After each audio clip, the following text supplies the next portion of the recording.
Je suis encore sous les arbres, donc je vais encore me toucher le nez pendant toute la vidéo parce que les arbres, ces arbres-là, je sais pas ce que c'est comme arbre, me font pleurer les yeux et me font me moucher. Donc voilà, c'est comme ça.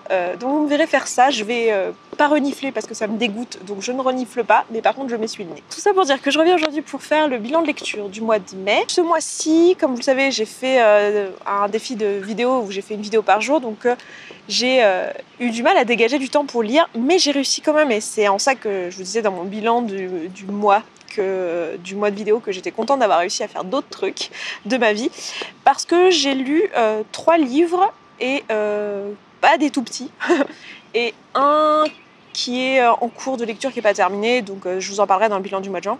Et par contre, ça va être entièrement en thème sur l'alimentation. Je suis désolée si vous n'êtes pas intéressé par la question, ça va être chiant parce que c'est que des livres sur l'alimentation. J'ai fait une thématique ce mois-ci. La réalité, c'est que en fait, dans quelques jours, sort un programme que j'ai préparé pour aider les personnes qui veulent transitionner vers le véganisme. Et du coup, je me suis relu pas mal de choses. Et il y en a que j'ai pas relu en entier, donc ils sont pas dans ce bilan de lecture, mais que j'ai reparcouru. Donc j'ai passé pas mal de temps immergée dans l'alimentation et l'équilibre alimentaire végétalien. Donc voilà, c'est juste pour cette raison-là. Le mois prochain, il y aura encore, je pense, une ou deux lectures que j'ai envie de finir qui seront là, mais sinon ce sera pas que sur l'alimentation. Mais ce mois-ci, c'est le cas. Donc le premier que j'ai lu et dont vous êtes au courant, c'est The Starch Solution par le Dr McDougall, qui n'est pas disponible en français. C'est un livre d'un médecin qui explique en gros que l'alimentation végétalienne basée sur les féculents est l'alimentation la meilleure pour la santé, et il nous explique pourquoi. Il y a une particularité qui est de proposer une alimentation sans huile et voilà, et pas de produits transformés du tout. C'est un bouquin que j'ai beaucoup aimé. Parce que pour moi il m'a fait un déclic en fait, c'est pour ça que je l'ai beaucoup aimé. Je vous en ai parlé dans 2 vidéos, donc je vais pas trop m'étaler, mais le déclic qui m'a fait surtout, c'est que ça m'a permis d'arrêter d'avoir peur des féculents. C'est un truc que j'ai moi en tant que personne qui a été en surpoids quasiment toute sa vie, qui a toujours en tout cas été plus ou moins en train de faire des régimes, sauf depuis 5 ans.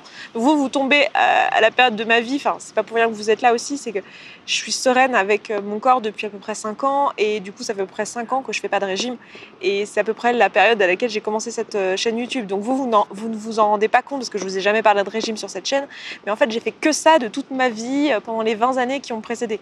Donc voilà, et j'exagère même pas en disant 20 années parce que au premier régime j'avais 7 ou 8 ans, donc vraiment j'étais petite, hein. Donc voilà, et là le fait d'avoir quelqu'un qui vous dit non mais en fait les féculents c'est pas quelque chose qui fait grossir, et ben je sais pas, ça m'a fait un déclic. Et en fait aussi le fait de me dire que voilà, les huiles c'est ce qui contient le plus de calories, c'est pas forcément insensé que d'essayer de les limiter quand on recherche une perte de poids, tout en s'assurant bien sûr qu'on a le bon apport oméga 3, oméga 6. Bon, je vais pas vous faire un cours de nutrition là, c'est pas l'objectif, mais voilà. Et donc c'est quelque chose, enfin voilà, ce bouquin m'a fait avoir ce déclic là, je le recommanderais aux personnes que ça intéresse. Le docteur en lui-même, la personne qui a écrit ce livre, c'est quelqu'un qui humainement, moi j'ai du mal parce qu'il est très rentre dedans dans sa façon d'être, et il est assez fermé d'esprit sur sa méthode. C'est sa méthode qui marche pour être en bonne santé, et en plus il le vend comme une méthode alors qu'en réalité c'est idiot parce que ce qu'il dit dans son livre finalement c'est essentiellement du bon sens, hein. Après ça j'ai lu How Not to Die par Mitchell Greger. C'est lu par Mitchell Greger.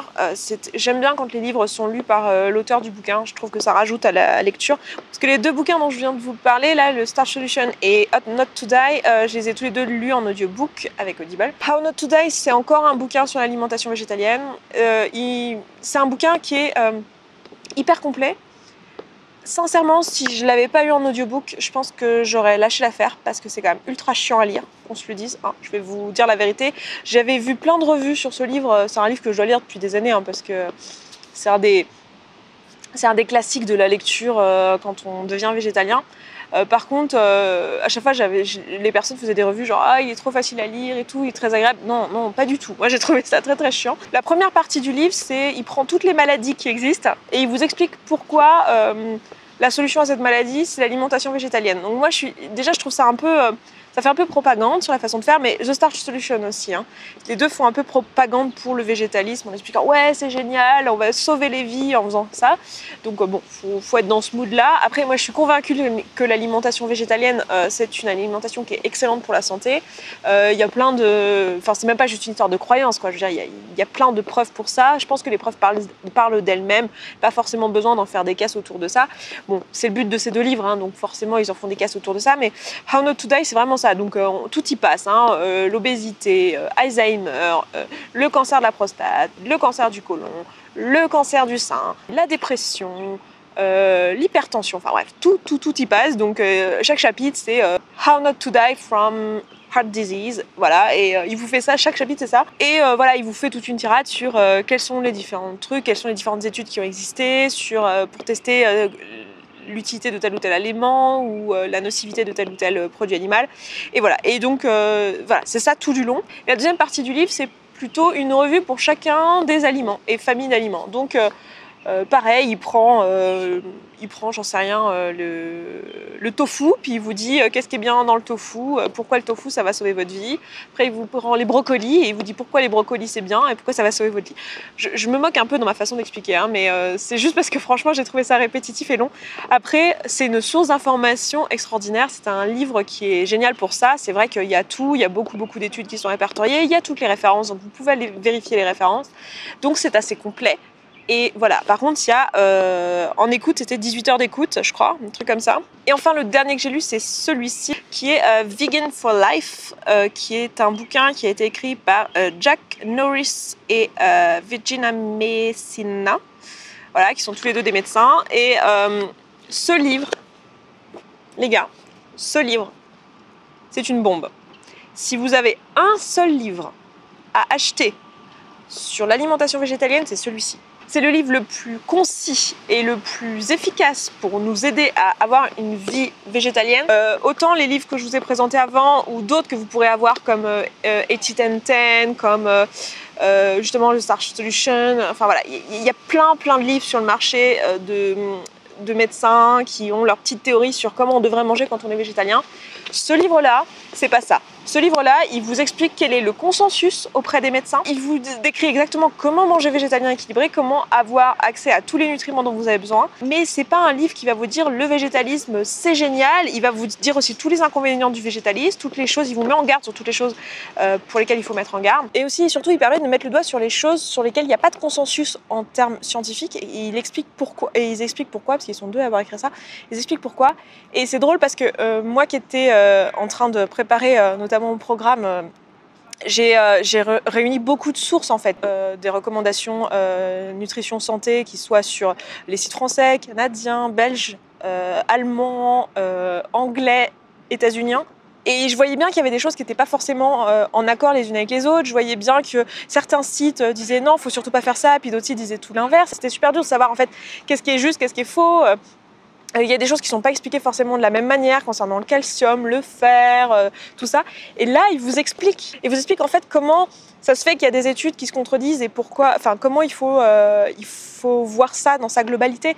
Et c'est ça qui me plaît en fait, c'est cette démarche-là aussi de dire bah écoutez, oui effectivement, il y a des études qui disent que le calcium du lait est bon pour la santé, mais il y a aussi des études qui disent qu'ils ne le sont pas. Alors, comment on fait le tri et qu'est-ce qu'on en conclut et comment faut lire ces études-là. Et ça, je trouve ça cool. Et en plus, c'est accessible d'un point de vue juste de le vocabulaire et la façon dont c'est amené. C'est tout à fait accessible à quelqu'un qui est absolument pas scientifique. Donc voilà, là pour le coup, il est vraiment facile à lire. C'est-à-dire que malheureusement, j'ai regardé, il n'est pas disponible en français. Ça, c'est vraiment chiant. Mais si vous comprenez l'anglais, vraiment, je suis sûre que vous allez bien réussir à le lire. Il est extrêmement facile à lire. Il vous explique aussi comment être végétalien et en bonne santé lorsque vous êtes enceinte, comment être végétalien en bonne santé lorsque vous êtes un enfant, un adolescent, une personne âgée. Voilà, il y a vraiment tout là-dedans. Il y a aussi des plans de repas, de menus, etc. si vous en avez besoin. Oui, je ne l'ai pas dit dans The Starch Solution aussi. Hein. Il y a des trucs de menus pour ça, ce qui est quand même bien pratique. Je m'arrête là pour cette vidéo et puis je vous dis à très vite dans la prochaine vidéo. Et puis voilà, ciao ciao.